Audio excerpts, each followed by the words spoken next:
Welcome everyone, once again, to Inside the PFL. It is Season 7. It was Week 6. I am your champion, former champion, a champion, El Zubador, Joe. Joined not with Manny this week, but with a special guest. We liked his interview so much that he came on for a whole thing here. Why don't you introduce yourself? Let's get it going, guys. It's James. Oh, it's James. Another champion. A man who beat me for a champion. I'm going to bring that up every single fucking time. That was a good battle. It's week 6 here. It was the second short week here. The bye weeks are over. We're in... James, there are only 4 weeks of the season left, and after what you saw week 6, it was, again, a short week. What did you think of what happened? What went down? Upsets all over the board. The whole thing's put on edge now. I mean, you know, part of it's, I was one of the people upset, but that's entirely my fault, and that's something that we'll definitely get into here. But I think that, I mean, yeah, with only 4 matches to go off of, I don't know if 3 of them were weird results, but we'll get right into the first one, starting right off here. This was, I'd say, the most general of the matches. It's Mike getting a +3 over Rob here, where Rob's still doing a bit of floundering, unfortunately, but on this one here, I mean, Rob had some tricks up his sleeve. He did pretty okay, I'd say, but Mike still pulled out the +3. And what did you think of this battle, James? Rob made some... I don't know why he brought Vespa Queen against a team like that. Mike's team is like a murderer for anything bug. Anything bug is going to go down. I think that a lot of times with how Rob kind of constructs his team is, I don't know how much he looks at the opponent's team as much as, I want to bring Vespa Quinn this week. And it's one of those things where, and again, Mike has a team that just fucking destroys it, because obviously, you know, that thing does not want to meet Arcanine at all. And you got Arcanine, Noivern with Hurricane, and then you got Vespa Queen's not doing anything to Mega Skizzer. Nothing at all. And he did have, you know, some nice plays in there. He was, Mike had told me afterward that basically, you know, we saw the all-out pummeling from Z-Captain Zoroark there, disguised as Alakazam, which is what you want to do, because the whole idea was to bait Crocodile, and Crook did a lot of work in the match, too. I'm amazed. Mike was right when he said that everybody's dumb for not going for Crook immediately, because I feel like Crook's a very good pickup to get. Yeah. That was really smart play by Mike, too. I give him credit one time this year. For picking up a good Pokemon. Well, dude, those switches into Primarina were key. Like, because that's what you think. When you see Alakazam, you think, all right, Crook's going to come in, soak something up, and just blast off with knockoffs. He blasted, both times he sent in Primarina. I mean, I would have been much more reckless there, because I think I was talking to Mike as it was going down. And I was just thinking, yeah, because Crook was out. Mike is always, like, he's very sort of pessimistic in a battle. He'll go immediately to worst case scenario. And if he sees Alakazam coming out against Crook, it'll just be like, whoop, I gotta get out of here, because this thing, it becomes basically the why are you switching this in principle, to where he's just like, okay, this thing obviously has an answer, I need to get out of here. And, yeah, I mean, Primarina ate the all-out pummeling. It was just like 17%. I think it was AV'd or something. It was just awful. And again, tricky. It's plays for the enemy team are really tough, because you gotta really try to not make it look obvious. Yeah.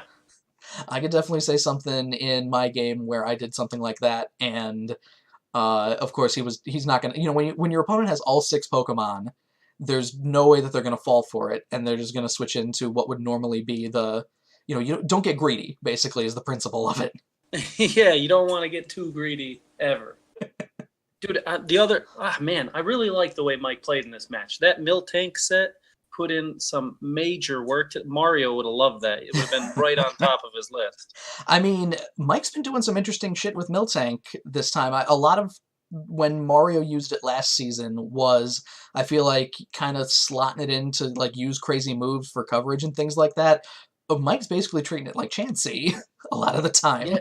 I told Mario about Miltank 2 years, like last year when he used it, and he murdered with it. And now Mike, like you said, Mike's just picking up in his place, putting it to good use. Give it the bump. We might have to move it up. I mean, we moved up Tauros, and Manny was just like, I'm done with this after like 3 games. So Miltank, I feel like, can pull out way more. He might not be worth 60 points though, or she, whichever one you like. And did you notice, James, it was the return of the vaunted, the thing that we all claim Mike does every single week, and this is the first time he pulled it out this season, I think. Banded Flare Blitz. Oh my God, it actually pulled off. Lord. He actually pressed the button. He pressed it. He did the thing we all expect him to do. Wow. So that's a good win for Mike. However, the win does not put him over the edge to... it actually creates a three-way tie in the division because of our next match here, which I'm not exactly the proudest of, where Murphy getting the +5 over myself, or over Joe here. Let me tell you, James, the crux of my game was a Tyranitar set that did not work if Quagsire was alive. And at that point right there, I should have went, why am I bringing this if Quagsire ruins it? Well, I don't know. I think if you crunch when you get that weakness policy off, I think if you start crunching right there, I think that Quagsire might go down. I'm not sure though. I mean, it depends on like what his build was there, but like Unaware is a problem in there, and I was like, I was crossing my fingers like, I'm bringing Volcanion, please be water absorbed, for just like for no reason be water absorbed. But no, he was the switch in to Tyranitar every time because T-Tar doesn't have like I got to force HP Grass on it or something if I wanted to do any damage, which would have been terrible. Let me tell you about this set real quick. So basically, let me lay it on you here. 252 HP, because you need it. 108 attack, adamant. 108 is there because at 108, Crunch does exactly 100 damage, 100% damage. It's exactly an Oko to make a Gallade, which would have been a problem. Also, 68 speed EVs, because after a Rock Polish, that makes me 1 point faster than Mega Gallade. Dude, that was really good planning.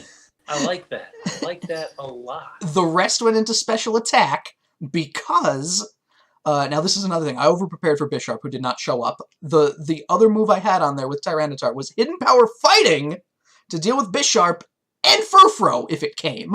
Now that's genius. On paper, this looks like an amazing set, because all you need to do is just bait any of T-Tar's 6 weaknesses, and then you're off and running. You just got to hit Rock Polish that turn. But when there's a Pokemon that ignores stat changes there, it derails the entire thing completely, and I got fucked. And for some reason, I was just like, I have 3 Pokemon with Hidden Power Grass. I'll be fine. And I tipped my hand too early. I threw Electrode in there against Quagsire, and again, no reason for Electrode to be in there unless it's got Hidden Power Grass, and then in comes fucking whatever to eat it, Rotom, probably. And it was a bad idea. Yeah, that's a rough one, man. That's a rough one. Really, I think that there was some... I'm a little sad that Scrafty got crit, because I thought Shedskin Rest is...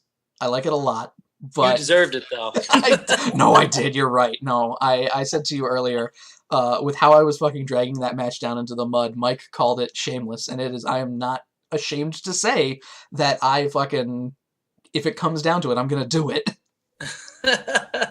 Drag it out. Yeah, tell everybody what you mean by that. You were trying to drag the match out in order to have him lose by time. Is that what you were planning on? No, I wasn't by time at that point. I needed to get the fucking moves off of Quagsire. I needed to stop it from Scalding. I needed to stop it from, like, anything I could do at that point. I was just trying to, like, all he needed to do also was switch in Togekiss, because I had nothing for that either. For some reason, Togekiss was a problem in the last battle, and I didn't bring Feeny, which is what got rid of it last time, essentially, and just for some reason, I didn't bother. And I had, after Electrode was gone, I had very little for Togekiss. Yeah, Togekiss was a hard wrench in your play there, too. Right, especially when, again, as soon as Tyranitar shows up, he's going to switch into Quagsire every time. Now,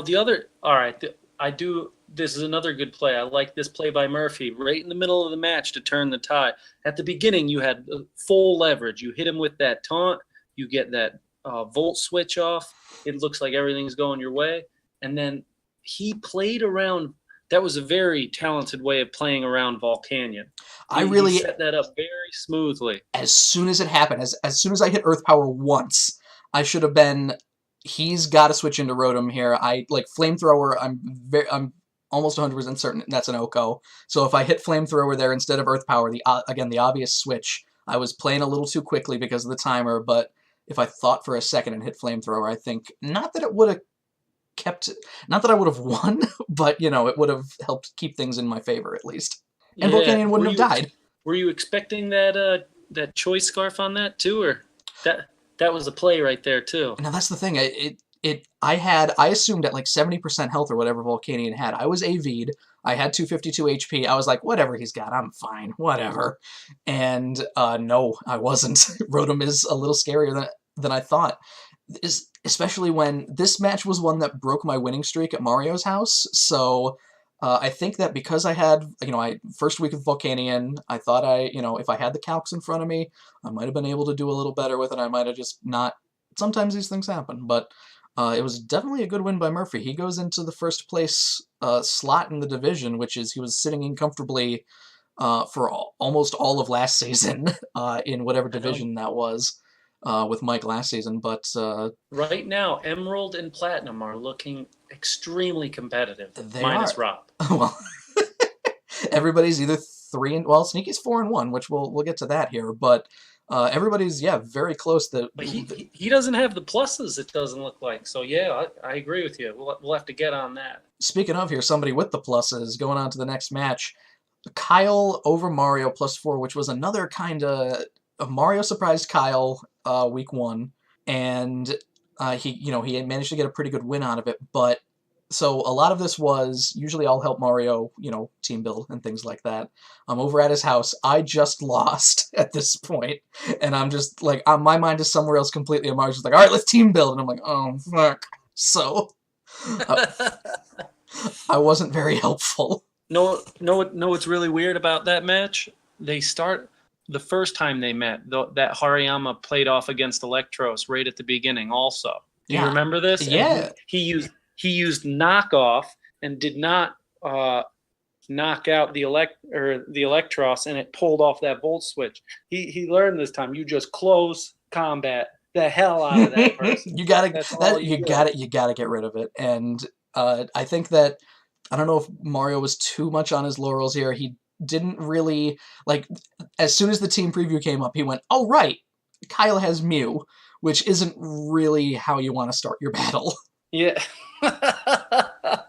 And I don't know if he had, he got rid of, Mario doesn't have a Ghost anymore because he got rid of Gengar, and he doesn't have a Dark type because he got rid of Mega Houndoom. So I'm not sure if that's great. He'll probably end up kind of fixing up the team before the end of the season here, because it's possible that he might have to face Kyle in playoffs again, and that's a very real possibility he's going to want to consider. And you need something from you, and knock off on Scizor isn't really going to cut it. I mean, normal Scizor, Mew probably gets Flamethrower, right? It can learn everything, so probably. It learns everything.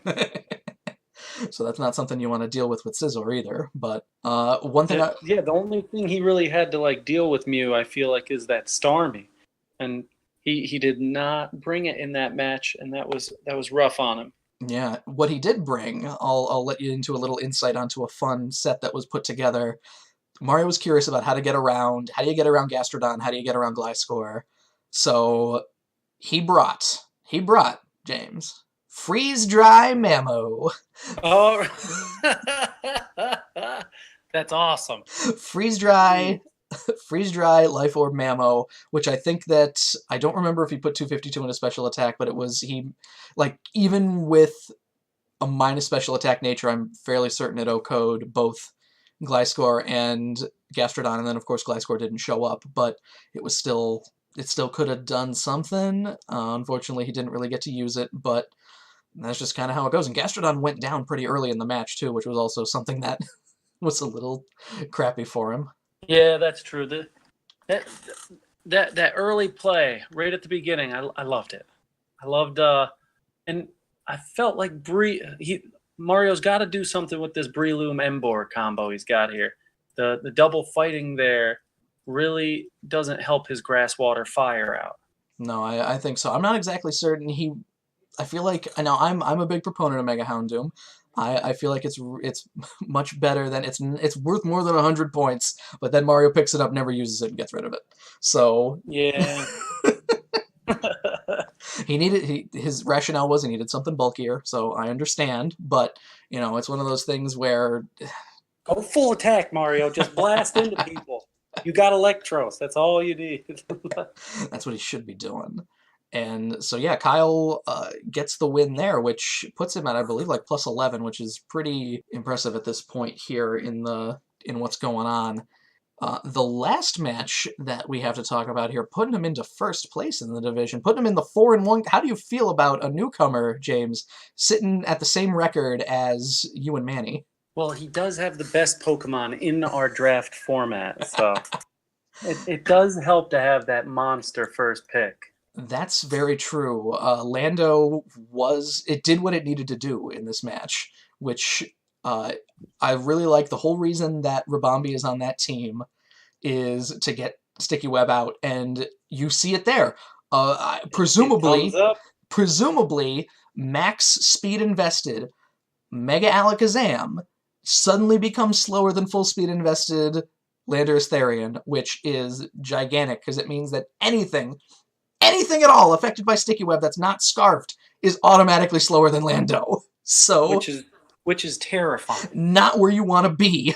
Like, what are you gonna put your flying type in and then do nothing to it because you're gonna get rock slided to death? Like, it's Lando is. I'm going out on a limb here. Lando is by far the best Pokemon in our draft format. He didn't even need to use, like, he ended the match with Z Fly. Like, he didn't even need to use it. Yeah, he didn't need to use it, and he didn't even need to use it there either. He could have just used Fly.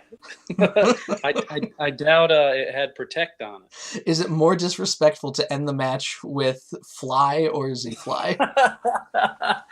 Oh man, regular Fly would probably be more disrespectful. Rocks were a big, important thing in that match too, because I feel like the tide turned when, for one reason or another, I mean, I guess you understand, Ice type, it's in against Tangrowth. Tangrowth can be a problem as well, and Avalugg, not really known for its special defense, just takes 70%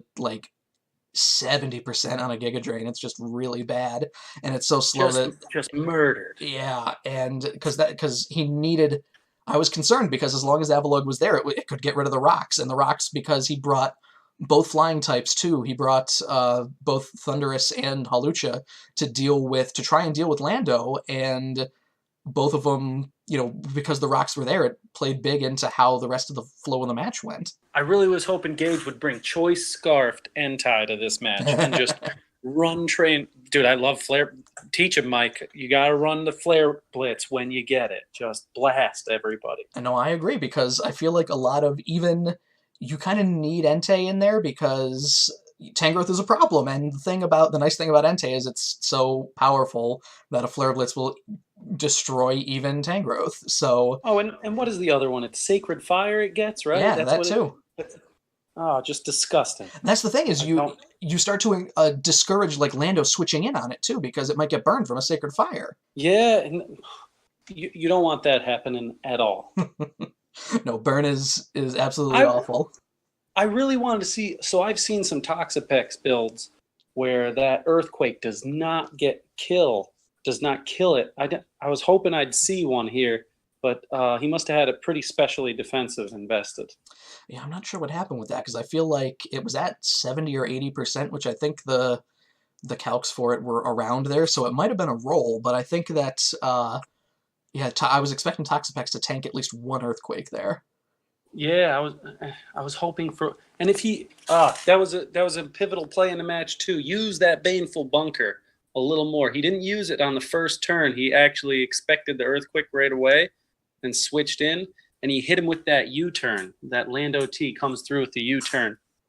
Another very powerful play from Lando too, because if he hitting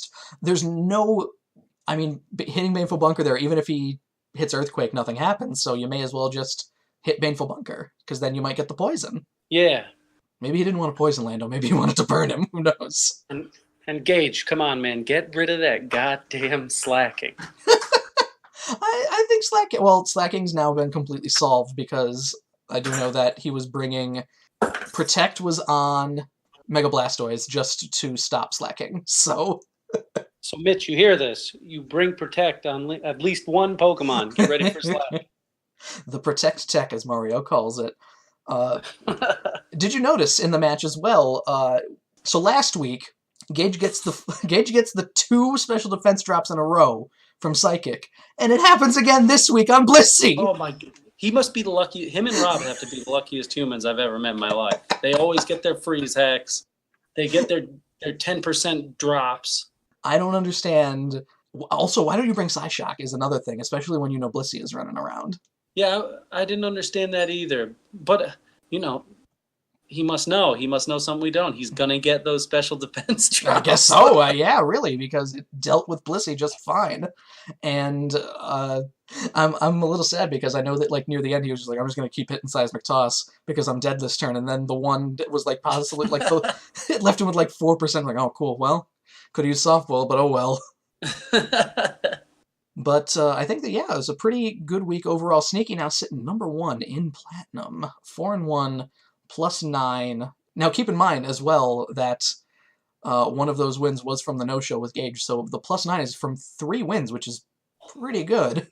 So that's where we're sitting there. Let's talk about some trades and pickups real quick, because I know you're excited about what Mitch did with his team. Oh, yes. Oh, man, I'm pumped for Mitch's whole team. His whole team has changed. It's much better now. Were you the one that sort of facilitated were you moderating the trade with Infernape for Mimikyu? Yeah, Thomas really he's not getting a lot of play out of his Mimikyu that he really needs. You need that Sword Dance for Mimikyu. That's the setup. It's a setup Pokemon.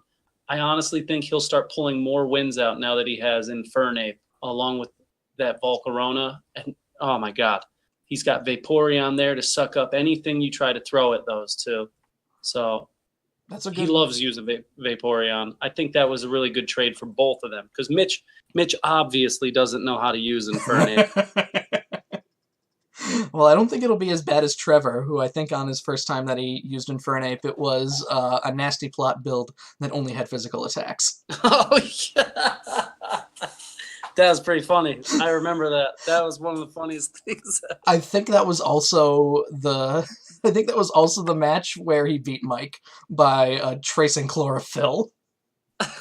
That was pretty good. I remember he didn't even know what Trace was, right? He had no fucking clue what happened. He beat it. So there we go. What a bad season for Mike that was. Well, moving on with Mitch's other things. Now that he's got an actual fairy type, he can get rid of Slurpuff for something that's the same thing. But Infernape he lost with that fighting type. He picks up his fighting type. He picks up his Unburden back. Everything goes back to play there because he has a really good layout for a team. The Slow King also did not fit in with the rest of it. Just switching that water, that Psychic Water to Psychic Grass, it's the same thing, but it makes a better matchup in his whole team layout. I agree. It just helps him out a little more. And I feel like I know that during the draft process, Mitch was just, I want a Regenerator Core. I want a Regenerator Core. And then when Tangrowth is gone by, like the second or third round or whatever, and you're just like most of the Regenerators don't really play too well off each other. After that, like you really want like a Tangrowth and I guess probably a Slow King, something that will like types that will play off each other fairly well. Yeah. And a Alomomola you have as your physically defensive water type, and then with Chansey as the special, again, those two together are already great. You don't really need a second Regenerator in there. Well, and the good thing about Celebi is you think somebody puts in a tank, you got your setup man there now. He has natural cure. He can come in, he can take a few things away from that tank, and then switch right out. He's like an anti-tank almost. Right, and he's got he can take advantage of the thing that Tyler tried doing, where you pass Swords Dance, which is very scary. You could pass Swords Dance to a Mimikyu that's still got his disguise up, so you end up at +4. Yeah, and then you're scared. Or Hitmonlee if he goes, because while Unburdened Hitmonlee is very good, and I do like Hitmonlee a lot, I also like Focus Sash. you see, here's the thing I was going to say. I like Scarf Reckless. Ooh. Disgusting with the high jump kicks blowing up the world. So yeah, there you go. He's coming in with a +2 high jump kick that's faster than almost everything else on the other team. And if a ghost is gone, if there are no mons with Protect, Hitmonlee is just going to take down everything at that point. So there was also here, Garrison made a trade. He took out Smeargle for Jolteon. I was actually surprised. There were a lot of Pokemon that were picked up this week where I was just like, wait a minute, that thing's still available? I'm pretty sad he got rid of Smeargle, though. I wanted Smeargle. I mean, well, hey, you have trades and pickups. You can grab Smeargle if you want. I know. The idea is flowing through my head right now. You have no idea. Nobody has Mandibuzz either. Mandibuzz is one of a staple. No, definitely. It's a monster. One of the best defensive Pokemon out there, and it's still just sitting there in Tier 2 for Tier 2 is almost tapped, and there's Mandibuzz there, and that thing's like you said, a staple. It's great.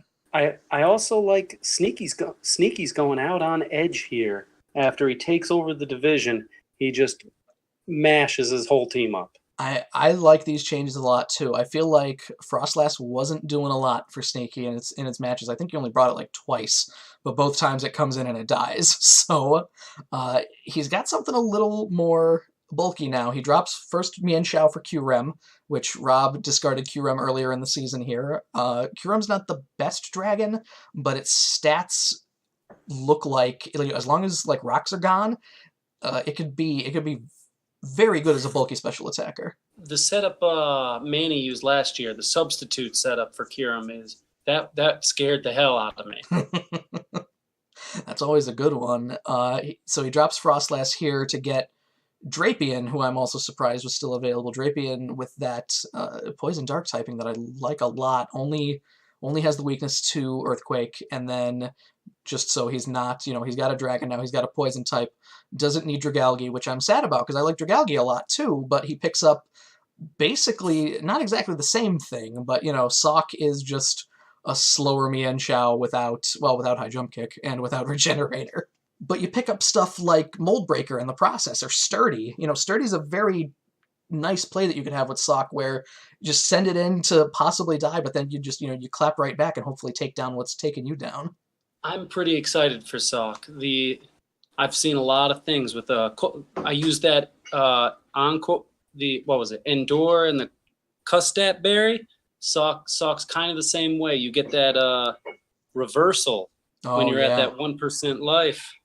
Reversal is huge. It becomes a 300 base attack with disgusting.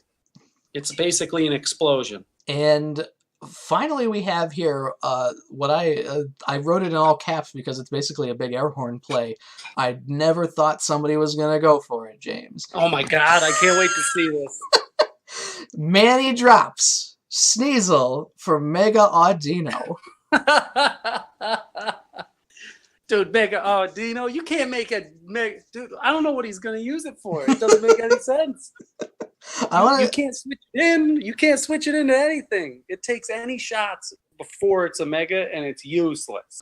Now, the thing I like about this pick is normal Audino does have Regenerator, so he can, he might end up still taking more than 30%, like you're saying, but he could switch it in on a decent-sized hit and then switch it back out, and then when it comes back in, it's going to be back at 80 or so HP, and he could still, wish and shit like that. So he might just use it to absorb hits and then get out of there.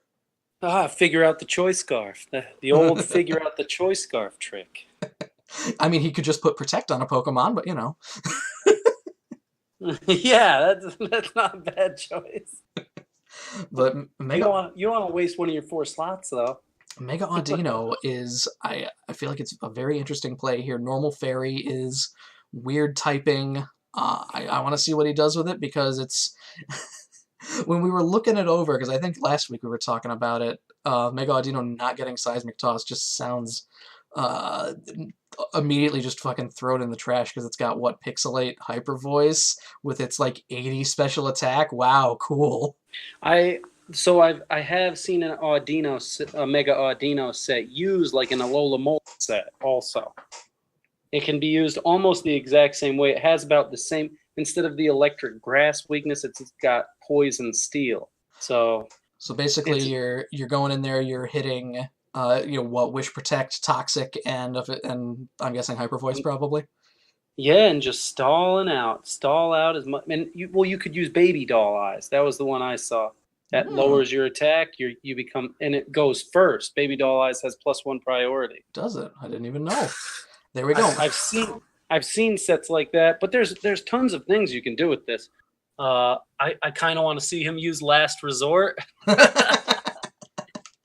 I'd love to see that. That'd be so terrible. I feel like he's going to use a lot of Yawn, and Icy Winds are going to be coming at you. Oh my God, you with the Icy Wind. Did you just discover Icy Wind?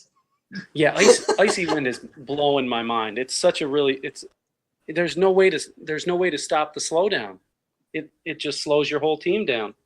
No, you're right, and that's what I like that too about it. It's definitely a good play to put in there. You've been putting it on Savali a lot too, which it's interesting that it even gets that, but don't be scouting me too much. We got too much going on this week, me and you. That's the thing. I don't want to talk, reveal too much of my plan here, but so with trades and pickups out of the way, we're gonna go really quick here. I think I'm getting a call that I'll be recording later, where Mike has some things to say. I think he's angry about something, so we're gonna check in with him real quick. Phone a friend. Mike. Hello. No. Mike, you can't start that cordial when I lead you in saying Mike's angry about something this week. Oh, all right. Well, to be fair, I'm a little less angry this week. I'm a little bit more like parent at a meeting where their kid didn't get the grade they wanted to upset. It's not like full-on rage like that last week. It's just like I'm sitting here with my arms crossed shaking my head. I mean, to be fair, in the heat of the moment, like, you don't see all these things coming. Like, hindsight always 20/20.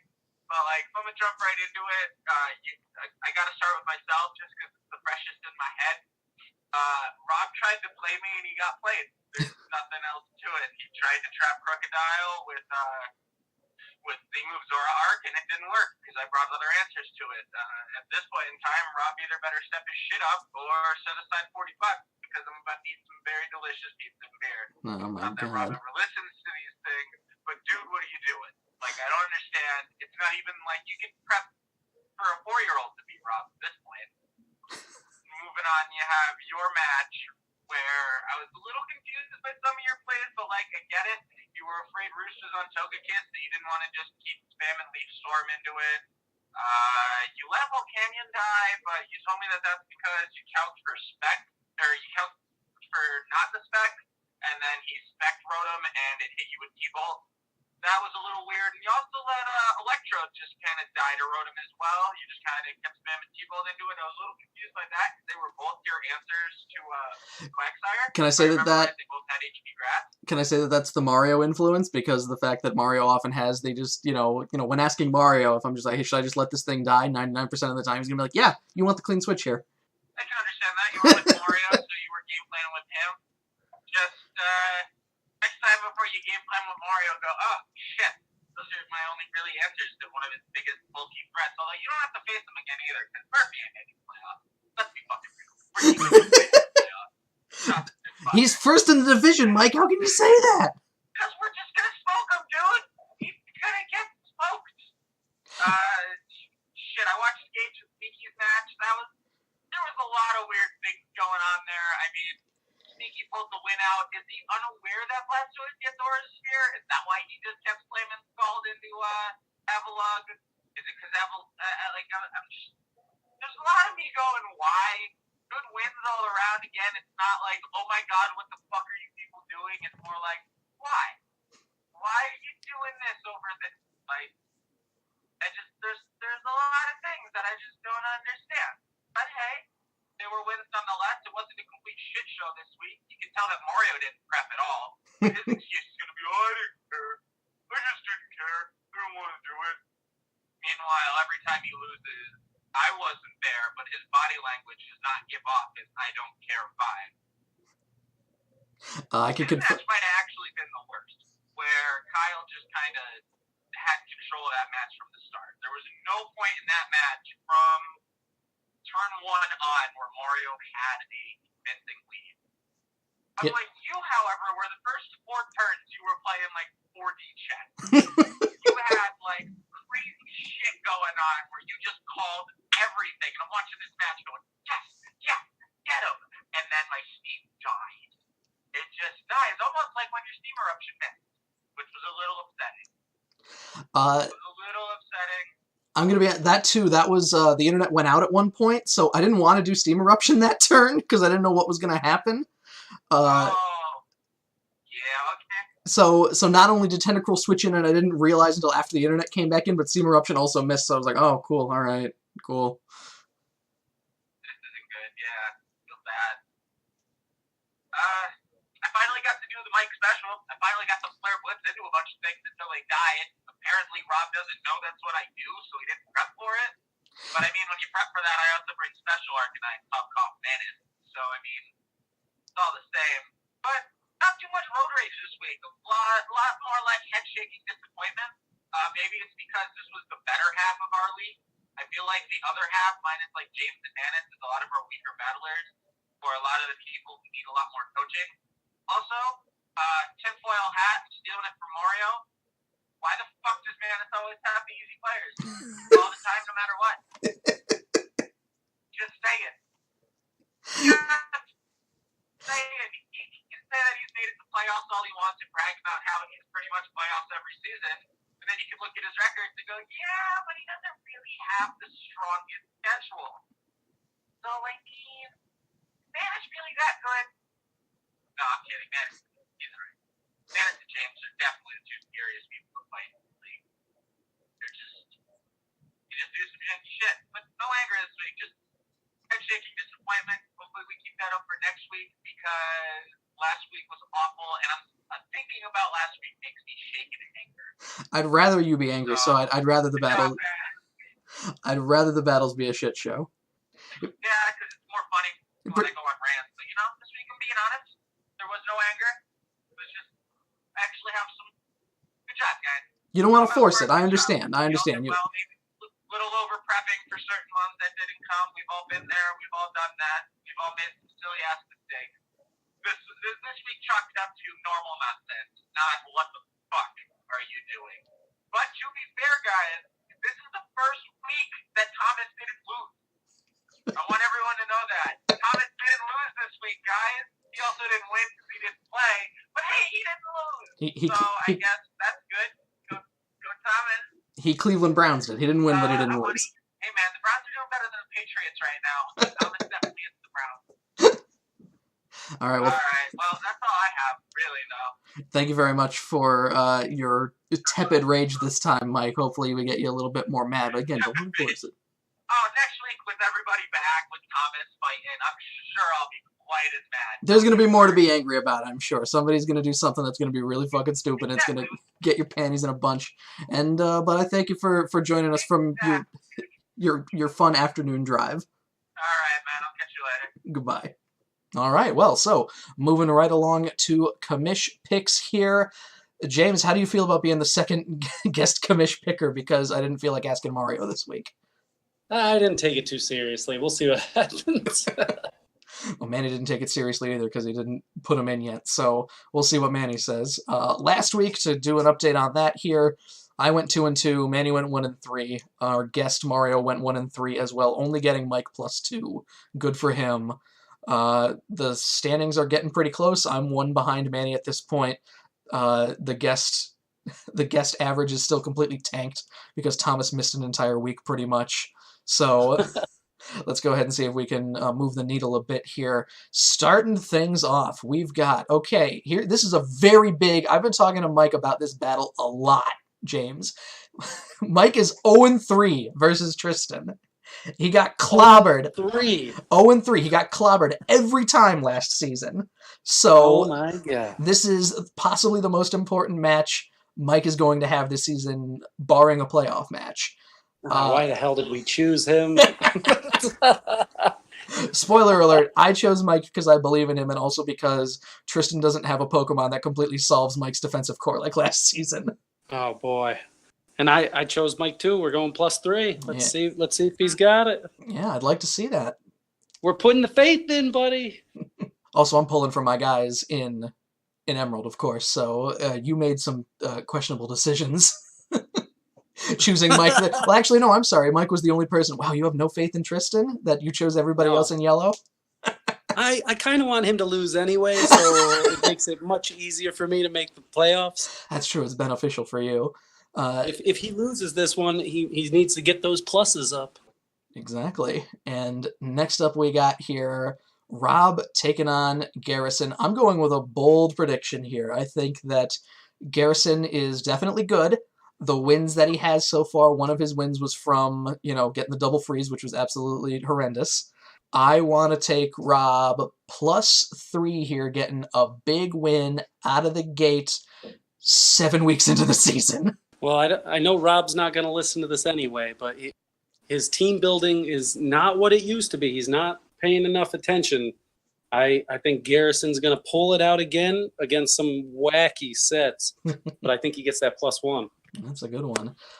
Next up, the game of the week in my mind, Joe versus James, fucking two jabronis. The game of the week.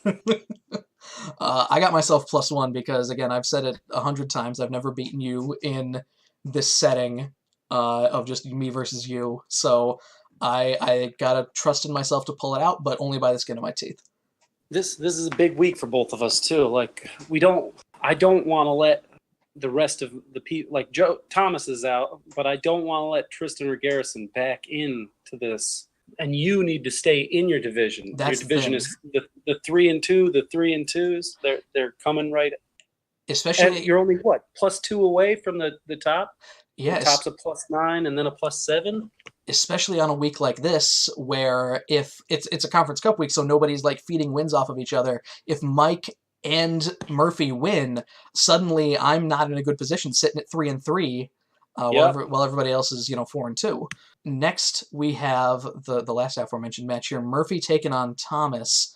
I don't want Murphy to win, but I'm going to take him +3. Oh boy! Actually, I'm going with Thomas. Come on, buddy. You're in my goddamn division. Let's pick it up. Let's pull one out for the good guys. Give me that. And I think I chose you huge, too. I did. I chose you huge, buddy. +4. Thomas, I got you +4. Wow. Let's go. Bring us up. And I lied. I actually do want Murphy to win because I want Thomas to go winless this season. I want to see it. Winless. Next up, we've got Manny here taking on Kyle, champion versus champion, a rematch. Manny did not like his loss to Kyle last season, the loss that, took him out of the, kept him in top 4, but, made him not in the championship. I feel like he's going to get his revenge on this one. I've got Manny +2. I agree with you. I think a little revenge is coming up. Manny +2 also. Oh, man. Next, we've got Mario versus M1, where I believe they split the uprights when they were in a division together last season. M1 getting a win over Mario was pretty. You had M1 in your division last season, so you know kind of what he's capable of here, and Mario, I guess, because you and Mario have a very storied history.